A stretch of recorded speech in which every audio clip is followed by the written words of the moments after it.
Hi, I'm Vanessa Anderson. And I'm Stephanie Cooley. It's time to give ourselves a moment to be real, to express all of motherhood. Mothering is beautiful. It's wonderful. And you know what? It's fucked up too. Come hang out with us. We're the real motherfuckers. Hello, everyone. Hello, this is Stephanie. And this is Vanessa, and welcome to the Real Motherfuckers. And this is an episode with just me and Vanessa. And we're going to talk about, how many months has it been? So we debuted our podcast officially on Mother's Day, and we've been working since April on it. So. May, June, July, August. We've been out for 4 months. Mm-hmm. And let me tell you, we started off not knowing shit. And we now know a little bit more shit. And we wanted to talk about just like the things that we've learned so far. Putting out this podcast, what we learned about from our guests, from each other, from starting this whole shenanigans. And then we also were going to do each guest, we ask 3 questions, and we figured we would answer those questions ourselves. Yes. And, after this episode, before I forget, for you listening out there, we wanted to start a segment that if there's anything that you feel we didn't ask or you want to ask a guest a question, we wanted to have a segment where we could reach out to that guest and ask that question and get back to you. So if that's something you're interested in, message us or email us at realmofospodcast@gmail.com. We would appreciate that input. So, Steph, it's been 4 months, but I'm going to be quite honest. Some nights, like yesterday and today, we've had a lot of technical stuff. Yeah. It feels like 4 fucking years.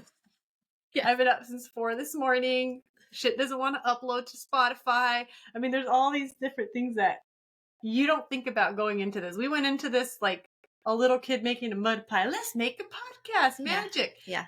We didn't know it was behind the kitchen, Yeah, we went in like we were 19-year-olds. Like, yeah, we know everything about life. Yeah, $20. We're invincible. Yeah. So anyway, I wanted to just thank everyone and thank Steph. This has been really a beautiful thing. We've been supported by a lot of friends and family. Thank you for that. Can I start with a quote? Please. Okay. This is, I feel like, the theme probably for the both of us. I think it's from Socrates. Ooh. Socrates. Yes, Socrates. The only true wisdom is in knowing you know nothing.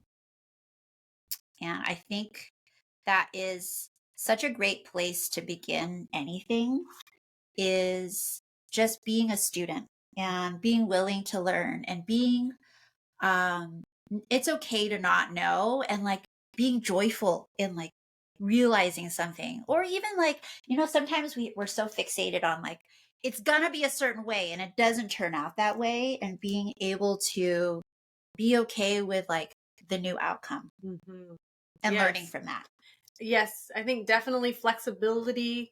A word that came to me when Steph and I decided to do this was fortitude. Like, I feel like fortitude is like the way that I've seen ourselves in this podcast and the way I've seen guests as well. And it's, if people are like, what the hell is fortitude? Or I don't remember what fortitude is. It's strength of the mind and being able to bear pain and or adversity through like with courage. So going through tough times and doing it the best that you can and kind of bearing the grit. I've learned through this process, like with the guests that we've had so far, my God, like I admire people so much, you guys. And I also have a higher respect for things I didn't understand, like some of the postpartum depression and the autism, moms that have had, really life-changing events happen and then be able to, I don't want to use the word thrive, like they just went away, like the pain just went away if there was something traumatic, but they're able to smile and see the next day, and they're growing every day. Like the strength to grow every day, even though there's that pain, Mm-hmm. is just so admirable. I think that when we first started, it was just me and you episodes. We were Yes. just kind of getting to know each other, letting our listeners get to know us. And the podcast changed for me completely in a really great way when we started talking to other moms. Yes. And it made me when we drop off our kids at school and we walk through that yard and we kind of say hi, what's up to other moms or like those acquaintances. We're like, we know their name, maybe we don't know their name. Sometimes, most of the time I don't know your name, sorry. But I have this newfound thought process of like, I don't know anybody's story and everybody's got one. Yes, everybody's got a story. We all do. And also, when I see women in public, Yeah. and I see them going through a difficult situation or even a beautiful situation, Mm-hmm. it's this full circle that I see motherhood with so much more respect now after doing this podcast. I admire women that are striving every moment, every day. I've also opened my heart and my mind to other perspectives. Yeah. Other than my own. And I've always tried to be that way, but this podcast has really made me conscious of doing that. Yeah. Listening to others' perspectives, listening to other ways that people do things that are not my own, and not saying, well, mine's better and yours is worse or vice versa. Yeah. It's circumstantial, and I have learned a bit from everybody I've encountered in this experience. Yeah, I don't know, my interpretation is you're a little bit more centrist. I'm a crazy fucking liberal. And through this podcast, I am not as a crazy liberal. I still have a lot of the same, like, I'm me, but at the same time, hearing all these different stories and perspectives, I don't know. It's almost like I don't have a right to my opinion sometimes, because I don't know everything. I don't know all the stories. I don't know, like, nothing is black and white. Everything is gray. It is. And I think I'm not left and I'm not right. Mm-hmm. I'm more of a libertarian. I'm like the state of New Hampshire, live free or die. Yeah. I really am. If I was a state, that would be me. Yeah. And I feel like we are a collective society that has individual circumstances. And just because you don't understand those circumstances doesn't mean, give a right for you to infringe on someone's rights or reverse, like there's different ways of life, like the country life of living. There's a different set of rules and different set of circumstances versus even a city life. And then you have other layers that go on top of that. I think between me and you, we've both had like moments of like, okay, let's tone down that way and let's tone down my way and let's try to meet halfway. Yeah. We've definitely had these conversations where we're like, okay, but then if we're doing that point of view, we got to do the other point of view. Absolutely. And I love that practice. I remember I sent you a text saying, because I feel like there was that day we kind of had a little bit of tension, maybe, or I felt the tension. Well, I didn't feel it. Tension. I was like, hopefully she doesn't fucking hate me. But I was like, you know what? I am so glad that we get to have this partnership where we can talk safely about differing views. Oh, absolutely. And being open to knowing that the other person on the other side, like you are listening to me and I'm listening to you and I'm being open to hearing it. That's the thing. So that's the other reason I want to do this podcast, Steph, because I feel like everything I hear out there is everyone screaming at each other and nobody's listening. Yeah. I feel like if all of us could sit and listen, we all want what's best. Mm-hmm. I think what makes it hard in our world today is everyone's trying to tell everybody else what to do and what's best for them, what's best for everybody else. And that's where everyone's having friction. That's why people are moving from states. There's all this, this is a different time than we've ever seen in our lives. Mm-hmm. It really is. I mean, we grew up mainly in the 80s and 90s, not saying it was kumbaya, but we've always had social things that we've had to adjust and become better and be more mindful of, for sure. And we're still working on that. But I feel like there's this like really clear divided line. Yeah. With a lot of moms and social groups. And I want this forum to be one where maybe you didn't know about a certain group and the way that a certain subgroup of moms, and you can understand why they made that decision and vice versa. Like, it's nice to hear each other without yelling and having hate behind it. You don't what I'm learning in life so far is I don't have to convince you to be and believe what I believe for you to be my friend. Yeah. There's another layer to it, and I respect your Yeah. decisions, and I feel like you respect mine, and I Yeah. hope that our viewers can do that. And we are going to keep bringing people from all different, faiths and backgrounds, and we really try. We really do. try to make sure that we have like a good overall round view. And if people want to recommend guests, like, okay, you said that side of the story, well, I've got someone you should talk to Yeah. to tell the other side of the story. We want to hear that. Yes, because it's just like history. This was one of my best teaching moments. I'm going to just toot my own horn here. I just have to say, because I had a student. You were so good. I had a student email me and telling me I remembered this, and I was like, this is so great. Yeah. So I had to teach a section of history, and this was when Christopher Columbus and the Spaniards came to the Americas. This is like, now it's a taboo thing, but it happened. We came to the Americas.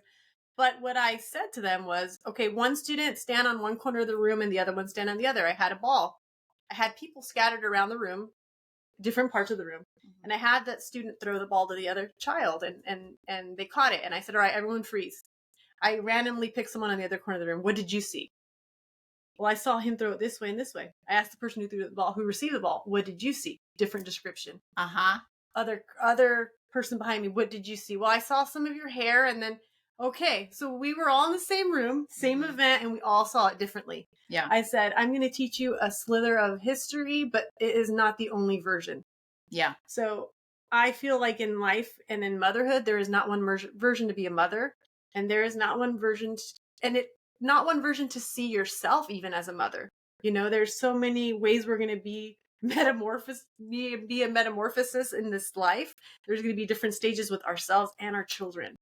And those beliefs and changes might be concrete for you the rest of your life, depending on what they are, but you also might be changing with those life experiences. Oh, I'm totally changing every time we talk to a guest and every time we get together. Okay, so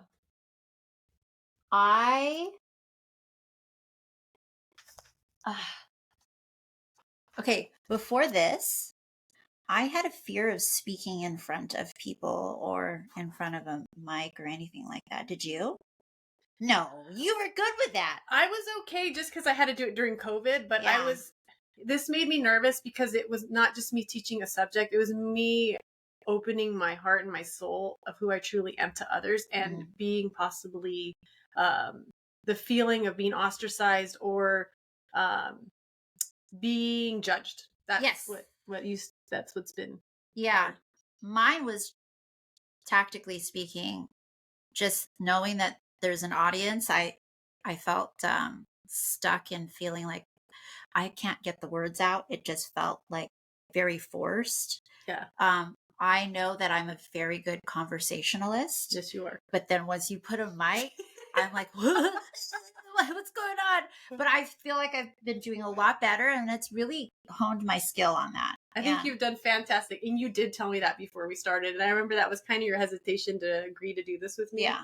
But I'm so proud of you. You've done a great job. It's almost like I guess like a secret mic should just be around me. Yeah. Because, I've been told that I'm a joy to talk to, just chit-chatting. Well, why do you think I said do this? I know. You have a great way on paper and an oral. You're an oral speaker. Oral. Take that as you want. I mean, I don't know experience on that level, but so yeah, there's so far, we're just in this beginning of this, and there's so many menus of motherhood. There's so many menus of motherhood. And this experience has solidified for me that I always knew I was not alone, but we are truly not alone in our thoughts, in our feelings, in our struggles, and in our strengths. I feel like all of us have the bad days. We all want to cry. We all don't know what the fuck we're doing sometimes. Sometimes we're like, yes, this was a good day. You sharing some of the things that your children have told you these past couple of weeks that we share personally. And I thought, what a celebration. Those are the good days when, your child says something beautiful, or they do something beautiful in front of you, where you're like, something I did Right. made this right. Yeah. You know, there's a celebration. It's not always went. It is. Yeah. So, I agree. What else have you learned? this is, I've learned more about my pussy on Yeah. this show, and I think we're going to continue because there's an episode we got planned that's going to be even more. But we're going to go deeper. Like, it's been amazing. Like, this sexual episode, our first one was, first of all, the biggest hit we had, and then we invited Lola over. So it's been great because my husband's been listening to the podcast. So, you know, we, as I've mentioned before, and there's been an amazing awareness of me and my sexuality at this stage of life that I didn't even envision when I was younger. Because to be quite honest, when I looked at people in their 40s, when I was in teenager or in my 20s, I'd be like, they're disgusting. Yeah, they're not fucking. Like, once you get to that age, your shit closes up. Yeah. Nope. It's wrinkly and closed. It's beautiful, it's functional, and it is just on fire. So for those of you who are young, you think your sex is good now, wait. Like, if you have a partner that's willing to, you know, reciprocate and grow with you, it's been fantastic. And I have been so proud of your journey of being have you fucked today? You know, it's so cool that it's an open, healthy conversation that we have personally as friends, that it's like, we care, like we want to have good sex lives. It's important. It's an important aspect of your marriage and of yourself. Yeah. So I've been proud of me personally seeing your journey. Yeah. And me adding more wood to that fire, baby. And it's not like anything like crazy groundbreaking happened. It was just an acknowledgement. It's an awareness. And a complete awareness of like, hey, I listened to or I spoke about sex in this episode and how it could be revived or it could be improved. And it's just like, as I walked away from those episodes, it just sat with me. And it sat with me, and then it crawled into bed with us. So it's awesome. Like, I love it. And we, you know, I have a sense of respect. We would like to thank our sponsor, Avo Aesthetics Med Spa. Vanessa has been a patient for a while, and have you seen her face? This 40-year-old doesn't look a day over 35. When you walk into their spa, it's beautiful, relaxing, and inviting. Make sure to check out the owner, Melissa Starica's cool vintage furniture while you're there. She has the medical knowledge, but what makes this spot so unique is that she's dealt with skin issues herself. Melissa listens to your concerns, and it's why she has longtime clients who keep coming back to her to boost their self-esteem. Find out more at avomedspa.com. I'm literally doing this podcast, thinking about it. You know, what questions are we going to write? The things we're going to talk about and learning. I just feel that respect has grown even more. I feel it more deeply. Yeah. And I feel less judgy. Yes. To same. Mommies. Hold on. We got gotta get rid of the cat. And by the way, that our pussy, we're cheating on our pussy cat cups today. We have new cat cups. They're like shapes of one cat each cup. And the cat that just left, well, it shits on the couch. And, yes. Oh my gosh, my cat shit on this couch we're sitting on. And I didn't know for a long time because it was underneath clothes. And then I realizing my plants are starting to look funny, and I'm sure they were pissing in my plants too. My office and our recording studio. We probably recorded on this shit, like literally. So we are just kept rolling with it. But I am so excited for what's to come. We are still, like I said, improving our production and did you know how much?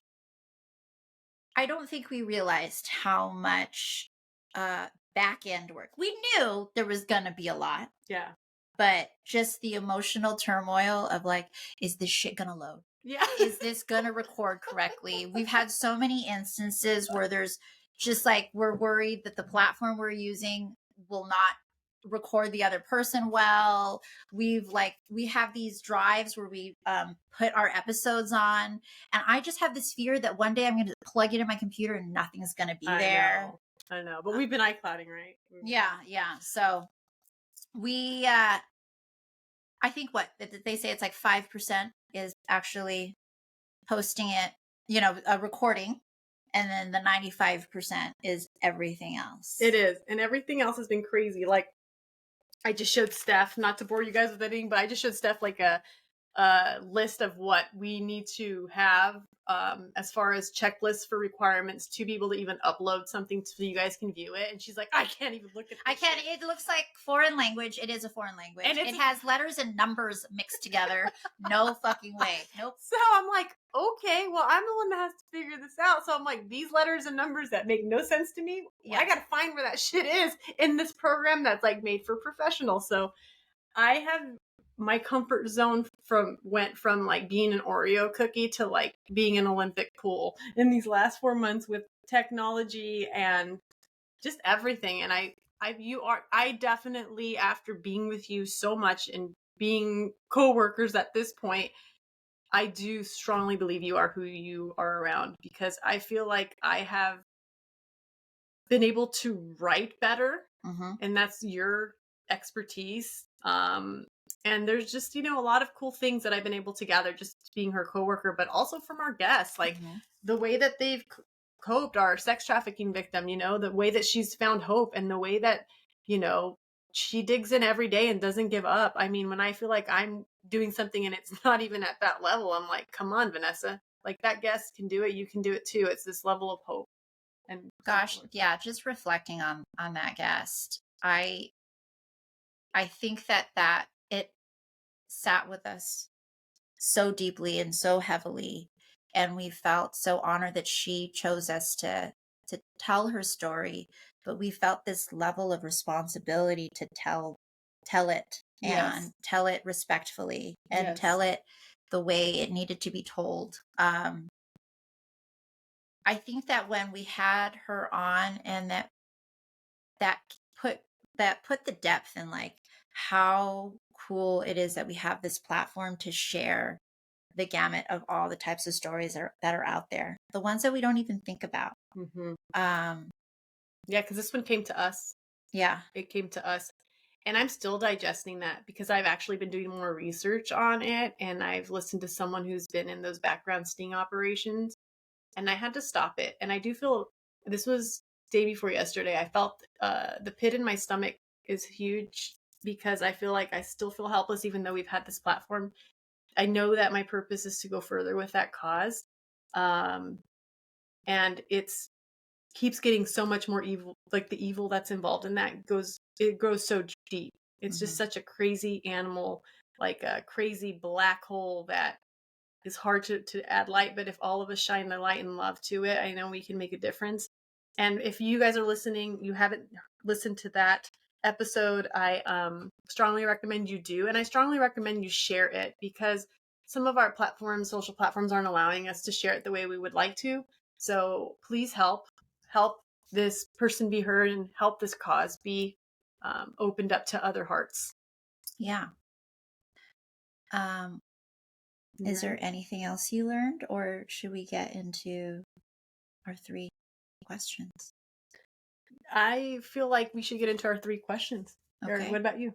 Yeah. All right. Okay, so if you don't remember the 3 questions, I'll go over them. Question 1 is, what's in your purse and what does it say about you? We did a little promo video showing what's in our purse. Vanessa actually cut out a lot of it because we wanted it to be cute and short for Instagram. Yeah. And then number 2 is, what or who inspires you? And number 3 is, when did you fuck up as a mom and what did you learn from it? Do you want me to go first? Yes. First? Yeah. Well, I don't have my taser gun today because I switched to my little summertime. I call this like my little watermelon. I call it like my melon. How heavy is your taser gun, by the way? Not very. Oh, really? Because it looked like you were packing some heavy heat. I know. And I even went to Legoland with that thing, and they let me in. I thought, I'm going to get fucking arrested. They let you in? Yeah. Did they know what it was? Yeah. Did they say anything? No. They're probably like, the security's probably you go, girl. The security's like, you protect yourself. Yeah, protect yourself. I don't got to protect that bitch in the park. Yeah. Well, it's messy. So from our blankie episode, I do have a piece of my blanket in here. Oh my gosh. And it's like the juicy one too. It's like the one I can stick my finger in and like get down. This has helped me through the road. For anyone who hadn't listened to the episode before, we had a security blanket episode. Vanessa had a blanket that was once a queen size blanket.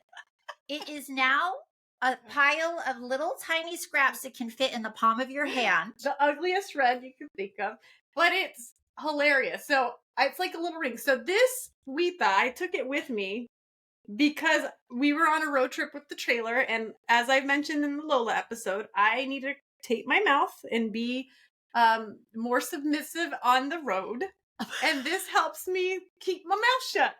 So I need it kind of like knitting. So there's that.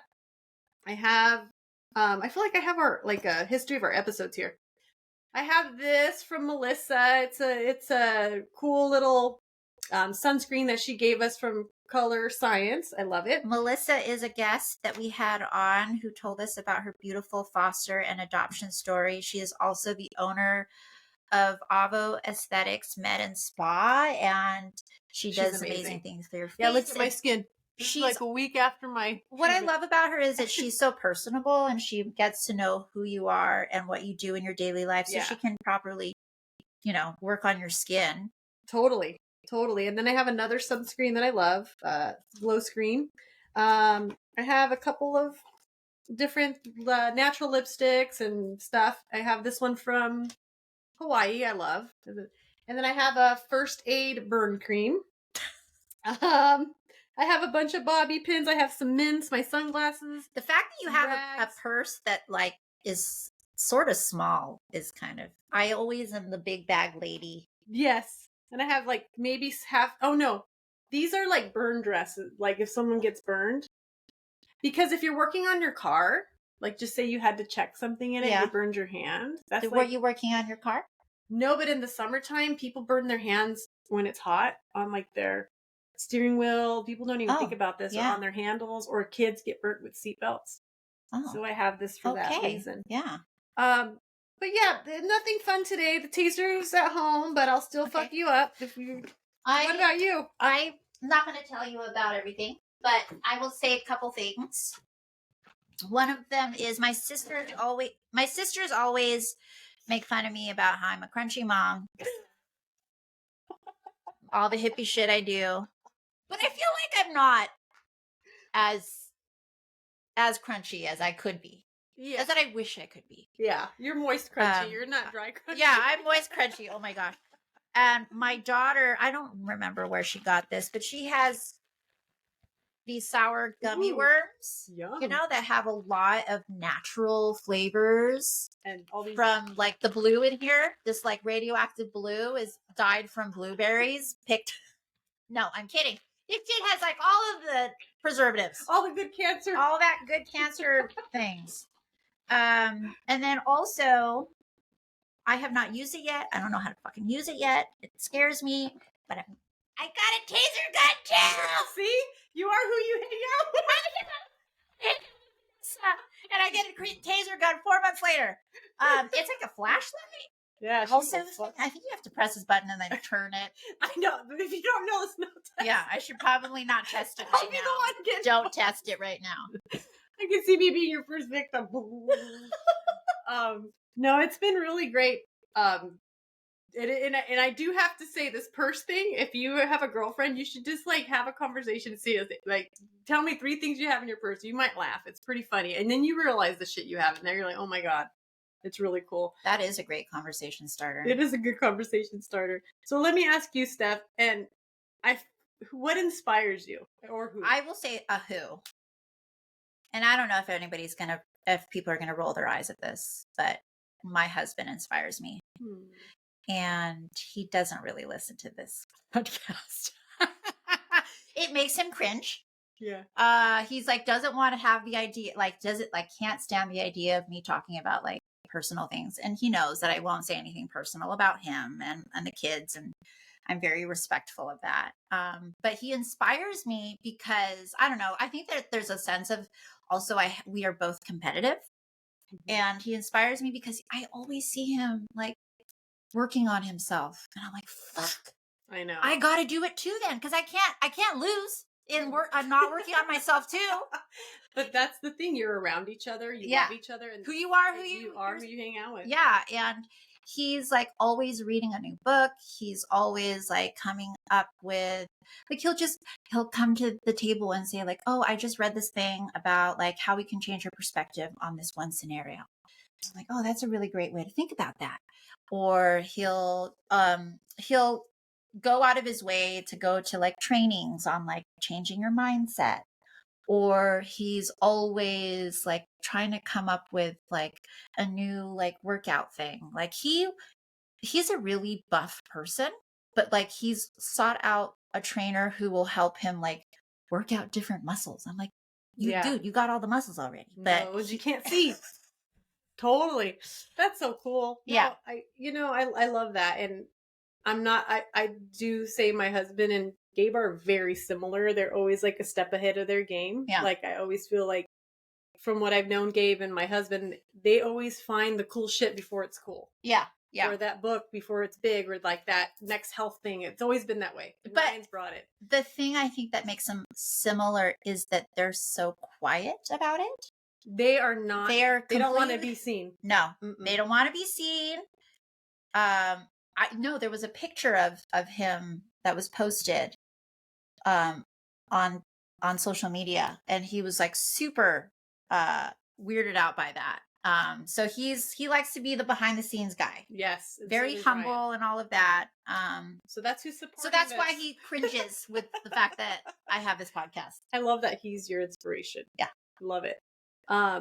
It's hard to pick one thing, because I'm not going to piggyback on yours because I want yours to be unique. But, my husband does inspire me for sure. These days, my kids have inspired me. They have, because they're able to communicate better with me and see things in a different way because they're growing up, they have brought topics or the way they see the world to me, and it makes my heart melt. It makes me see it differently if I'm having a bad day. Yeah.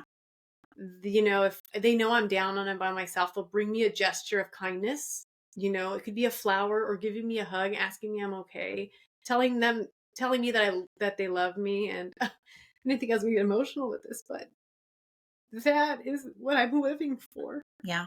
Yeah. And I mean, you could pat yourself on the back. That's you. Yeah. And I think, do you think that it has to do with also like you've been doing more like adventurous things with them, going traveling with them, and like I think we're on the end of summer, and I think you had you're with your kids a lot this summer. Totally. It's been beautiful. I did write something, and it goes along with what I just said. So this is personal. I wrote this on our last trip. So I'll just read the journal entry because it's short, but this is what I was feeling. I was in the middle of nowhere with no cell service, and it's just me, nature, and my family. And it says, why don't we give ourselves what's best for us? Quiet, healthy, slow, connection. Are we so damaged that it's hard to leave the chaos like someone walking away from a heroin needle? Are we scared of facing us? After purposely going to a no-cell reception area for the second time our annual trip, I've become addicted to being trapped to the concept of time. Is this why we need bed rotting in our regular lives? I can connect with what matters most here with my family, nature, and myself. No disruptions, no excuses. Loving it, especially because we've been able to share this experience. And I was there with my brother. So the last part that I'm going to skip ahead is that I am determined to keep my connection with my kids. And I remember feeling like on this trip, and it's making me emotional. Maybe it's everything that I haven't cried since our last episode, I think, but I don't remember seeing my kids' souls the way I did since infancy. Mm-hmm. And I feel like I connected with my children and I was able to see their souls. And I missed that. And I made a vow with both of them. And I told them, when you don't feel like you see me, you come to me. And when I feel like I don't see you, you come to me, and we'll make it a point to connect. So I purposely look them in the eye for a minute. We have like a game where we just look at each other or connect, but I'm crying in joy because it's so nice to find the most important human beings in your life and been able to see each other for where you really are. Mm-hmm. Mm-hmm. Dude, we need to unplug. It has been beautiful. I was dreading coming back. I'm not going to lie. Yeah. I didn't want to come back. I even wrote that. I'm like, I want to stay here forever. I don't care if I live in a tent. We do. It's so important to find ourselves again. But that's what I feel. I really do. And this is the next one's a tough one because we're gonna admit where we've fucked up, and I have to say there's a shitload of things I fucked up on. I didn't know which one to actually pick. Yeah. But I would like. Would you Me like to first? Go? Do you want to go first? Sure, I can. I'm already first. crying. I can keep going. Yeah. I'll give you a crying break. There and in the next generation parenting episode, I talked about this. I really haven't had one of these crazy rage episodes in a long time. I don't know, many months. And I do remember it was sometime last year. It was in the getting ready to get the kids out of the door before school is some shit. It is. I know, and we were back in it. It's actually been pretty good the last 2 days, but I know, ask me on Friday or Thursday. So I remember it was one of those mornings where it just it felt like everything that I needed was in 10 different places. The kids were in my mind, like not doing the thing. Cause we say like, you can play, but you have to get everything done for school first. Yes. And it seemed like they were doing not the things they needed done for school. And in my mind, it looked like they were doing it in slow motion. Like I'm sure that they were looking back and be like, fuck you, Mom. I'm going to do this to frustrate you. I'm like, I know that's not how it was, but it felt that way. And one of my kids has a problem with, she's a kid. She leaves stuff and then puts it on somewhere and then walks away and then doesn't see what she left there. And she had left a bunch of pistachio Ooh. shells on the counter and then left.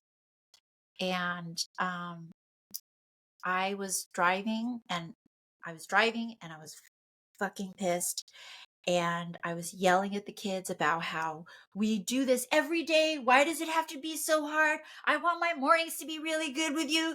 This is all fuck. I didn't say bad words. Maybe I did say bad words. And then I was like, what am I going to do with those pistachios?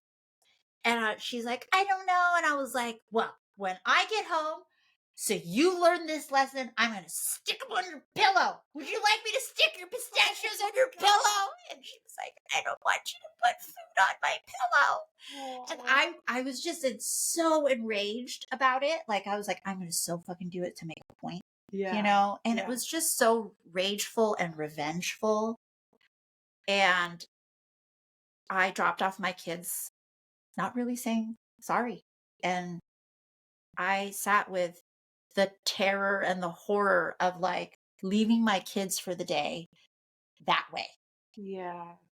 And wondering like, God, they must feel like shit because I made them feel like shit. And like what they did was so bad, leaving pistachios on the counter. Like at the moment, it felt like they were, yeah. And now that I'm talking about, I'm like, God, that is so ridiculous. And I do feel like that moment guarded my kids from me for a while. Mm-hmm. I feel like they were just on edge. Like mom could go off in any minute about nothing. Yeah. So you had to like gain each other's connection and trust back again. Yeah. It's repairing. It's a relationship. You know, we're not just parents. It's a relationship to another human being. Yeah. Is that the morning you saw our friend when you guys hugged each other?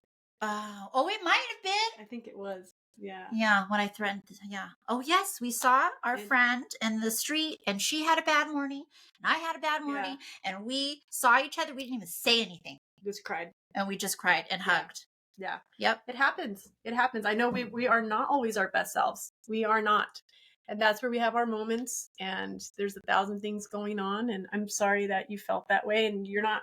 I've had moments like that too, especially in the morning. I feel like the morning and the night are when I have the worst moments. Oh my gosh.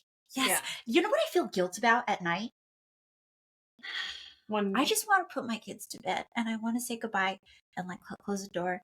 And then when they call for me 7 more times after they've been in bed, I'm like, I should appreciate this. I know. But I'm like, just stay in there with your issues. I'll see you tomorrow. I think we all feel that way, you know, and it's because you're depleted at that point. You're like, I've given everything I can in that bucket. I'm done. And I don't know if anyone knows this about me. Actually, Gabe knows this about me. I hate long goodbyes. Like, what is that? The Irish exit? I love that. Like, sorry if I've been to your party and I didn't say goodbye. I leave parties without saying goodbye to anybody. And you know, it is true because like when I'm saying goodbye, you're like, bye. And I'm like Latin. It takes us 20 minutes I to can't like with say that. goodbye. And I'm like, I gather my shit, and then I know this about Steph, especially if it's in your little neck of the woods. I'm like, bye, girlfriend. Like I already know. We're done. I don't like long goodbyes. Yeah. So I appreciate it though too. Well, thank you for sharing that. Yeah. That's tough. Yeah. I had a few. One of them was close to that. I'll share one that I felt very guilty about.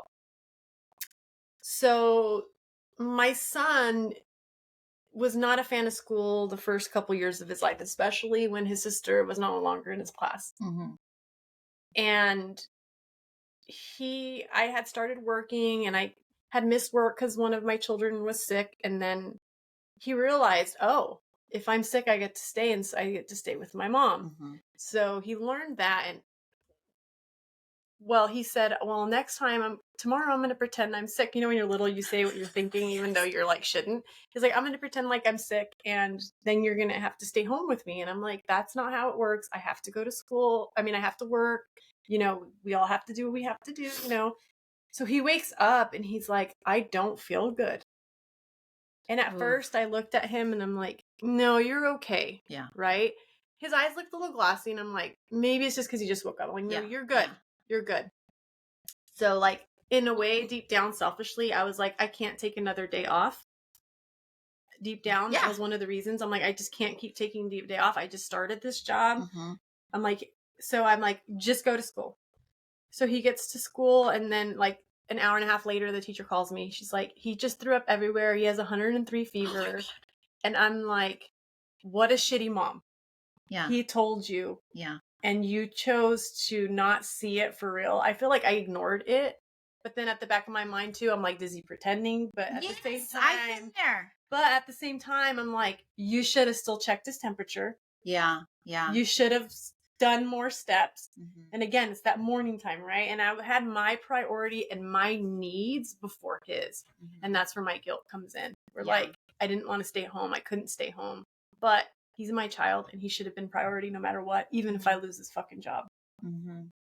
There was an episode of Handmaid's Tale that this reminds me of. They were showing like scenes from the before times, mm-hmm. before things got fucked up.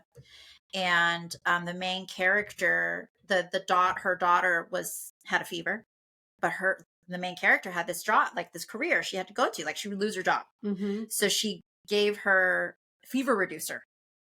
Mm-hmm. And sent her daughter to school, and then they end up calling like, your daughter's sick, and then like they asked if they give her a fever reducer, and then she said yes, and then like it came back to bite her in the ass in the Handmaid's Tale time, you know, like you did this, like you were a bad mother, so now you'll be punished. Oh shit. Well, might be one of those bitches if that happens. Jesus. No, but like I felt so sad, and when I picked him up, he was like, I told you I was sick. And I'm like, oh. Yeah. I know you did, and I apologize, and I stayed. And since then, if my kids have those symptoms, absolutely, I check their fever. Yeah. You know, I let the teacher know maybe they're on the mends of something. If it's that bad, obviously, I stay home regardless. But they are my priority again over any job. Mm-hmm. And that was a lesson for me again because I had just started working again. it's so hard to know when I've been out of the game for so long what to choose, how to do it again, and to try to meet both worlds. We're constantly in those crossroads. Yeah. You know? Yeah. That also reminds me, personally, I remember as a kid, I was in middle school. I was in middle school and I told my dad, I'm sick. I really don't feel good. And he's like, he probably had to go to work. He's like, nope, you got to go to school. So I went to school, and I remember I was in math class, and I was sitting across from this boy I really liked, Wally Godoy, and I sneezed into my hand, and I pulled my hand away, and a big old thing of snot was lighting my hand, and he saw, and he was like, ew. And I just died. And I was like, my dad made me go to fucking school. Ruined my chances with this fucking handsome guy. Son of a bitch. Oh, man. It happens generationally. It does. And that was one of the times, many times I've had those, hurtful things I've said to my children sometimes when I'm not patient, or I remember, I'll give one more just because we've heard so many. So this was, I think my husband was at a fire. I had a toddler and a 4-year-old, and it was day 12 being alone.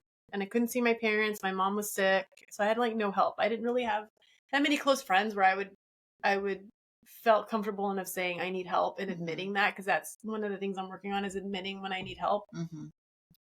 And my kids had shattered a family heirloom on the floor. And this is after I had just cleaned the house, and just to have had done that and done it with them, I was like, I won, right? We're house clean. We're able to move on to the next stage, which means I was able to just be with them. That was my whole point.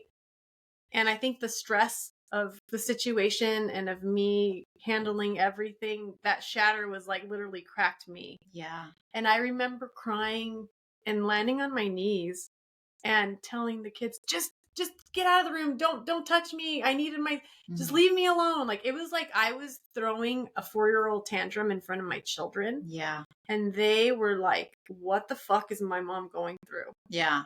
It was I felt embarrassed after it happened. I didn't know what to do, but they would try to get near me, and I'm like, no, just leave me alone. I just needed some space. But they started crying. They didn't know why I was rejecting them. And that was one of my saddest moments of after it happened, oh, you should.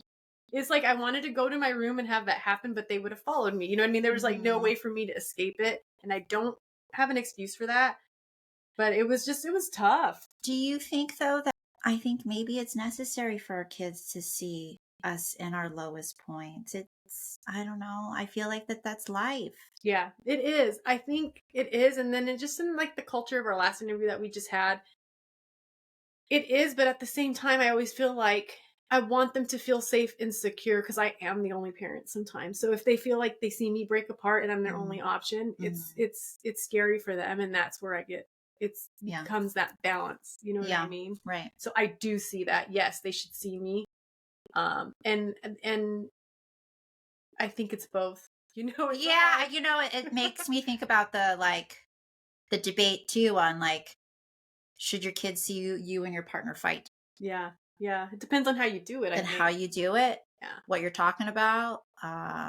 Yeah. Yeah, now I just throw my fits on my exercise bike, and it's been repaired 3 times because I use it so many times. All my stress goes to that damn bike. Well, like we said, everything is gray area, right? Everything's gray area. So I'll go cry on that bike and scream, and I send my kids out when I'm doing my bike time. They know. So they're like, ooh, mom's going through something. Mom's on her bike. Get the fuck. She's on that thing. You know what I noticed about that third question, which I love that question for every mom. And I'm surprised and delighted by a few moms have told us and have been okay to say, I've spanked my kids. It is such a taboo thing to say out loud. Oh, especially now. I think it's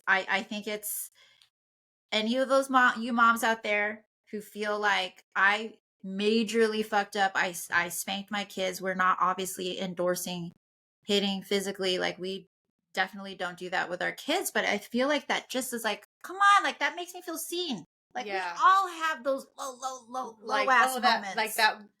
That mom fucked up like me too, and she's learning from it. Yeah. No, I agree. And I want to thank everyone that's answered those questions with their whole open heart and being transparent. Yeah. And I do have to say, being someone who listens to podcasts versus someone who's on a podcast, it is a different animal. And it is so scary to really put your authentic self for the world to see. Yeah. And I want to thank you again for doing this with me and doing that as well. Yeah. Yeah. It's been fun. Yeah. Well, here's to many more. Cheers.